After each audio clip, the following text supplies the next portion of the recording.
Society trains us to view lust as a minor, personal matter, something awkward to savor secretly or bury under remorse.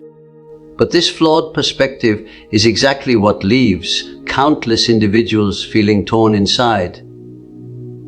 Lust isn't merely a physical hunger starting in the flesh. It's a stream flowing across the full mind. It's the initial pulse of existence, the identical power that compels a flame to leap from a spark and illuminate the darkness. Well ahead of chasing enjoyment, it craves outlet. If you observe closely, you'll see that lust emerges prior to reasoning.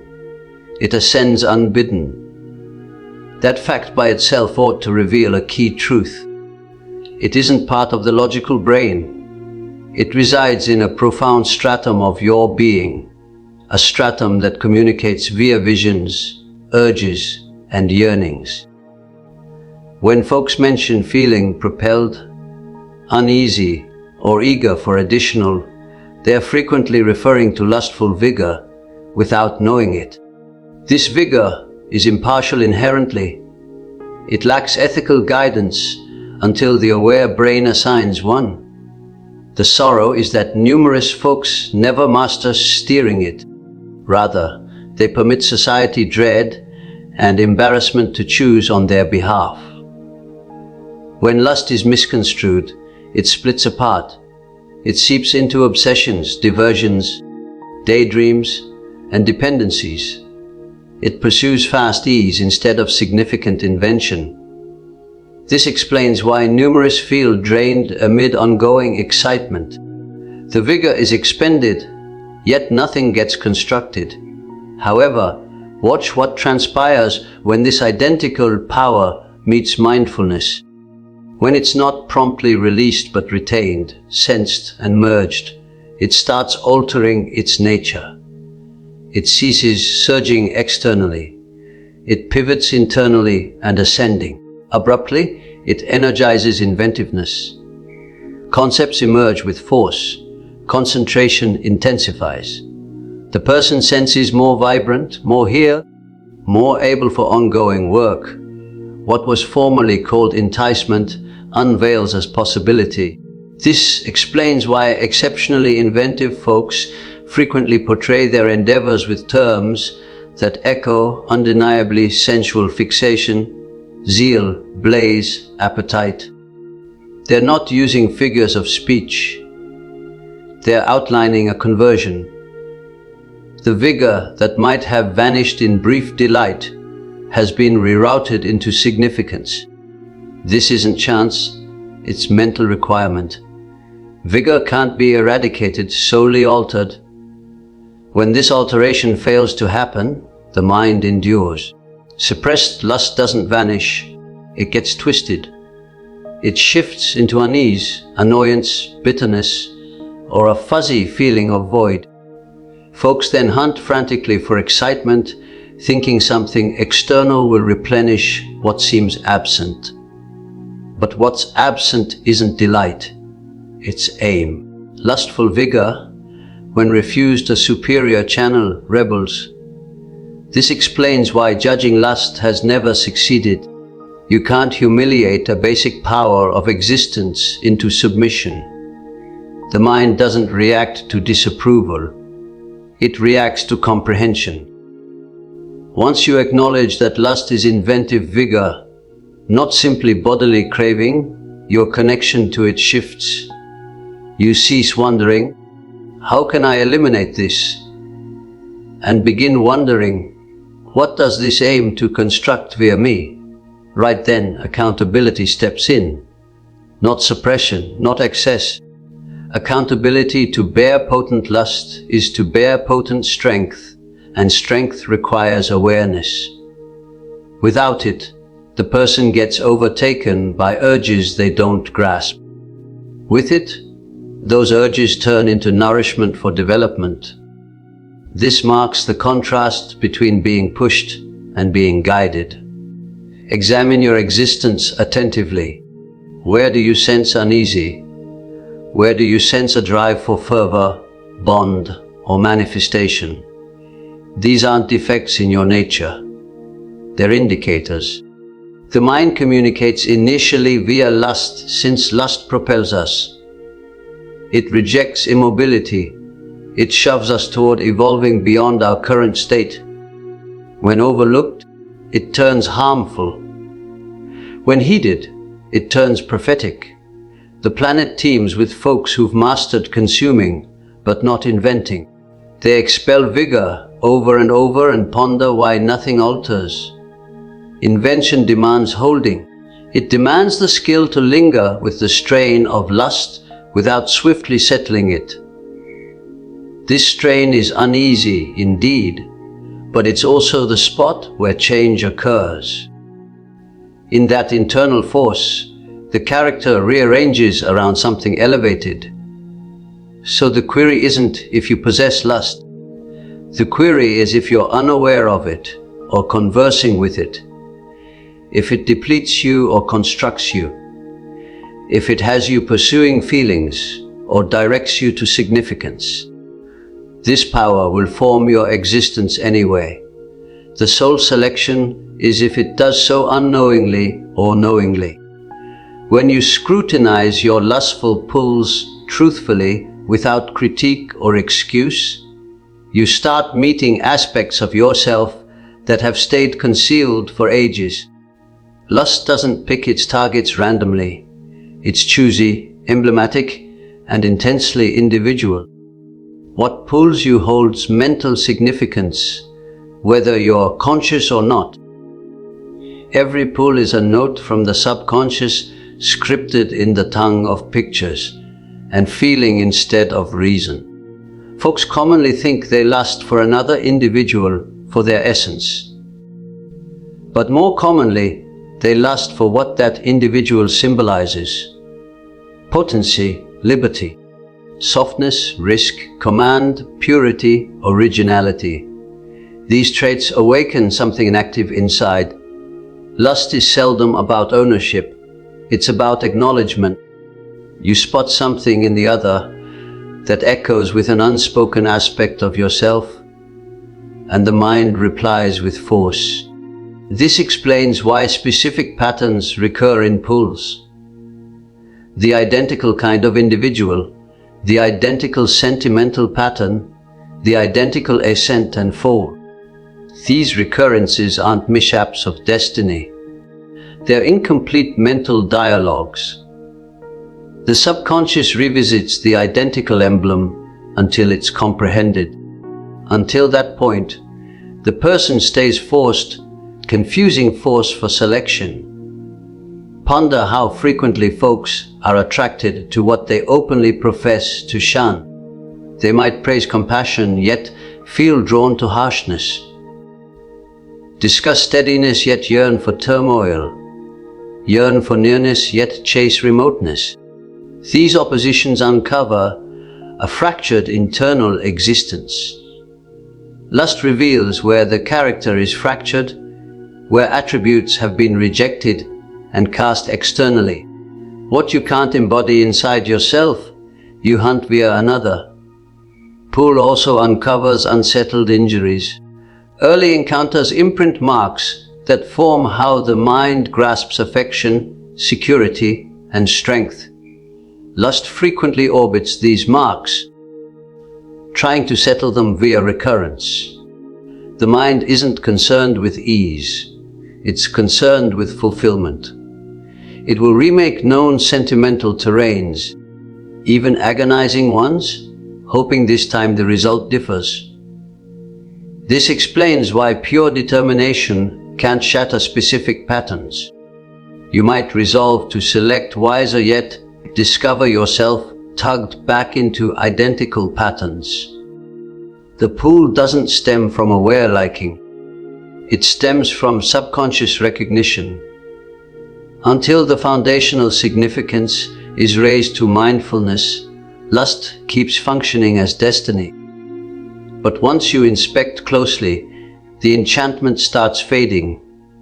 You begin inquiring not who attracts me, but what attribute am I reacting to? This adjustment is slight but deep. Abruptly, lust turns into an instructor instead of a dictator. You start perceiving that what you respect, covet, or dread in others is something your mind urges you to merge. If you're attracted to assurance, maybe you've muted your own command. If you yearn for force, maybe you've dulled your own liveliness. If you lust for kindness, maybe you've been overly severe with yourself. Lust indicates what craves manifestation inside you. It displays the aspects of the self that have been overlooked, stifled, or immature. This comprehension fosters modesty. You can't merely fault the external planet for your pulls, nor can you idealize them as fate. They turn into reflections, at times complementary, at times unsettling. And reflections require bravery. To perceive yourself plainly means to surrender the ease of delusion. Numerous oppose this instant. It's simpler to stay spellbound than to grow aware. Spellbinding permits casting. Awareness requires accountability. When casting crumbles, the other is no longer burdened with unattainable hopes. Lust sheds its forced sharpness and acquires profundity. Bonds alter because the person has altered. This doesn't imply lust vanishes. Quite the opposite, it grows fuller, more rooted, more mortal. It's no longer powered by shortage, but by link, no longer propelled by subconscious want, but by aware selection. The person shifts from being overtaken by lust to being linked with it. Thus, lustful pull turns into a route to self-insight. Each yearning turns into a hint. Each captivation turns into a call to recover something vital. What formerly held you in recurrence now directs you to completeness. There's a subtle distinction between a brain governed by lust and a brain that has mastered holding it. One sense is dispersed, tugged in numerous paths simultaneously, eternally responding. The other sense is focused, intentional, able for ongoing work. This distinction isn't about ethics, but about framework. Lustful vigor is mighty exactly because it shifts the mind so readily. When left unguided, it shatters focus. When provided a path, it owns the resolve.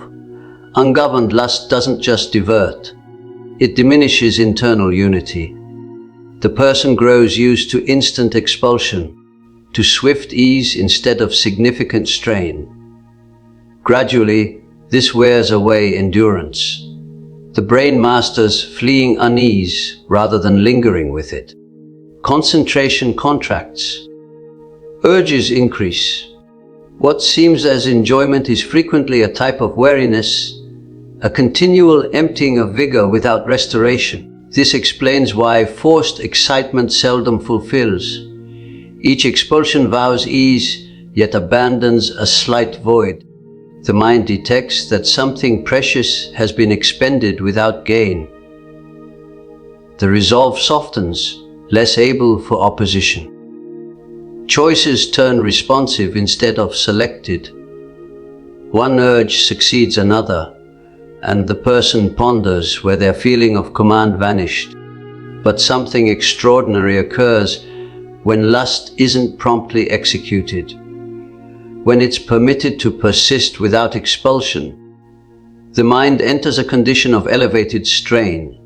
This strain is uneasy, but it's also productive. It collects vigor.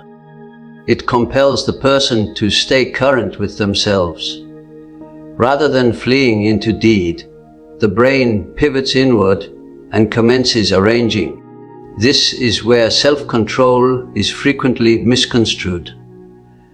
Self-control isn't suppression. Suppression pushes vigor into the subconscious, where it remerges warped. Self-control is aware holding.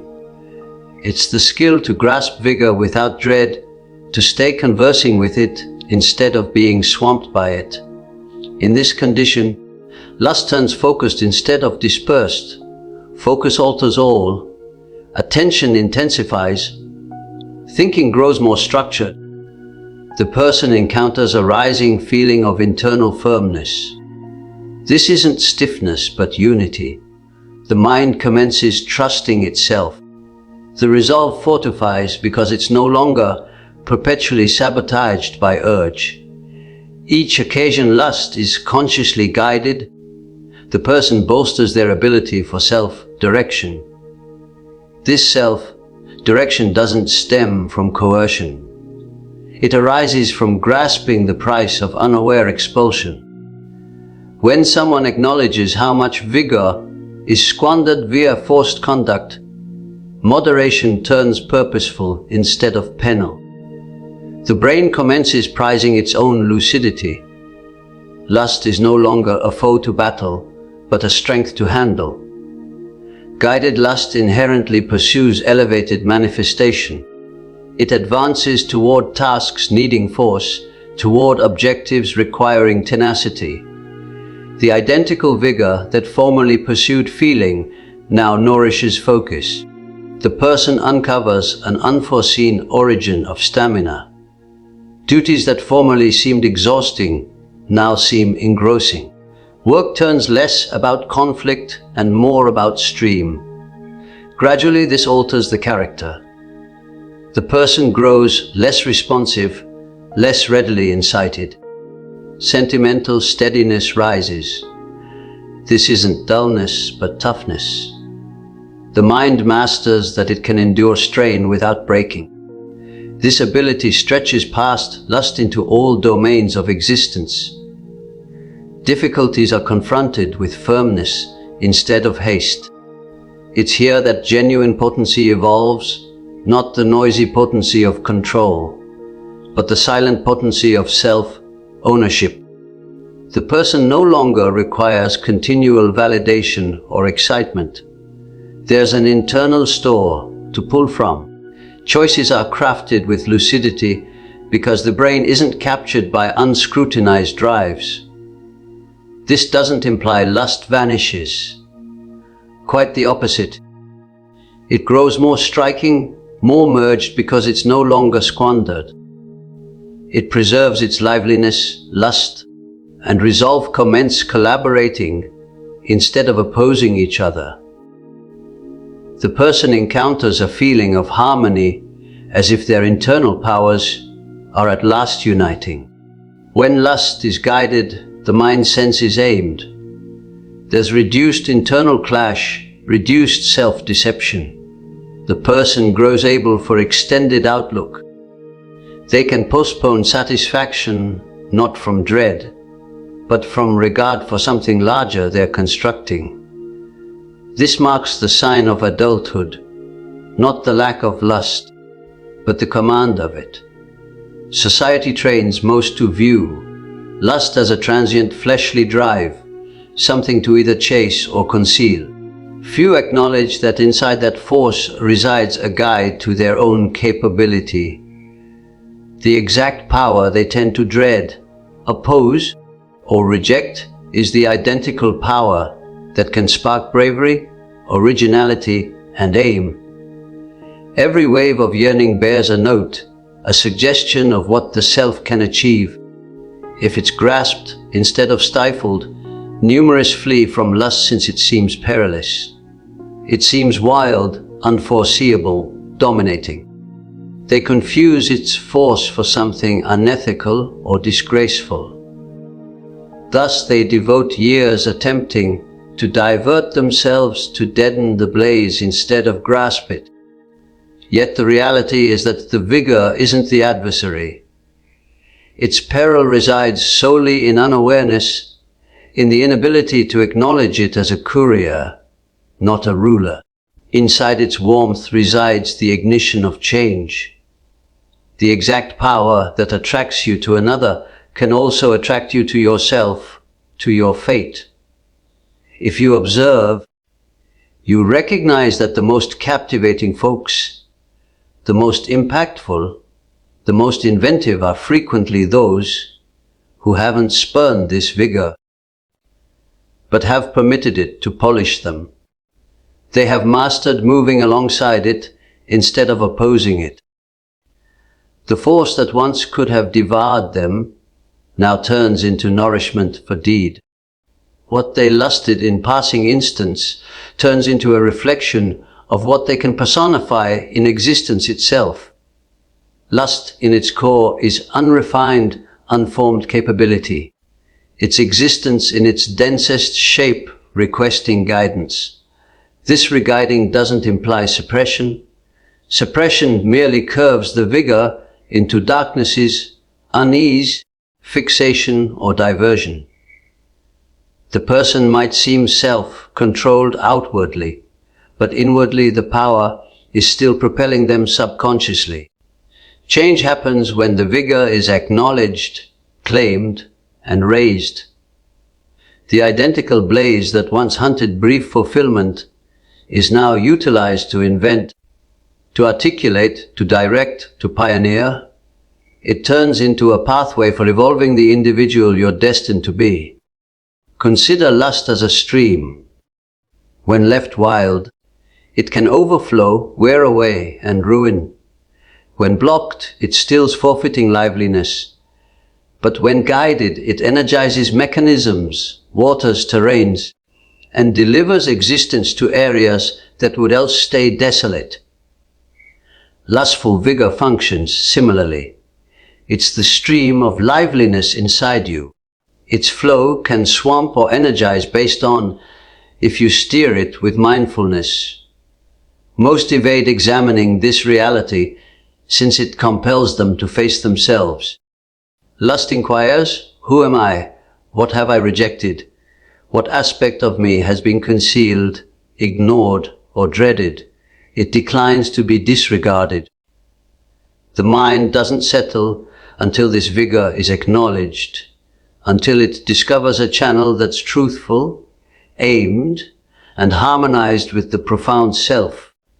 In fleeing from lust, folks flee from themselves. In accepting it, they discover themselves. This explains why genuine individual strength is indivisible from the recognition of lust. Bravery, drive, appeal, and even sacred blaze are all embedded in this vigor. Its unrefined existence power, the densest display of liveliness. When nurtured consciously, it alters nature. It hones insight, boosts assurance, and forces deed. The individual who has mastered merging this vigor strides differently in the planet.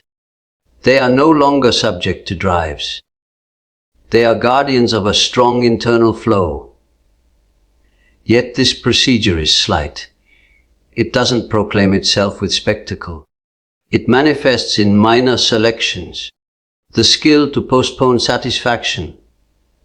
The selection to operate with aim instead of force. The readiness to gaze inward rather than flee outward. Each instant of aware involvement with lust constructs command. Gradually, the vigor is no longer dispersed but polished, no longer an origin of diversion but of command. It turns into the motor of self-fulfillment. The greatest purpose you're hunting is concealed in the vigor you might have dreaded. The lust you can't overlook is indicating the existence you were destined to lead. The endeavor you were destined to undertake.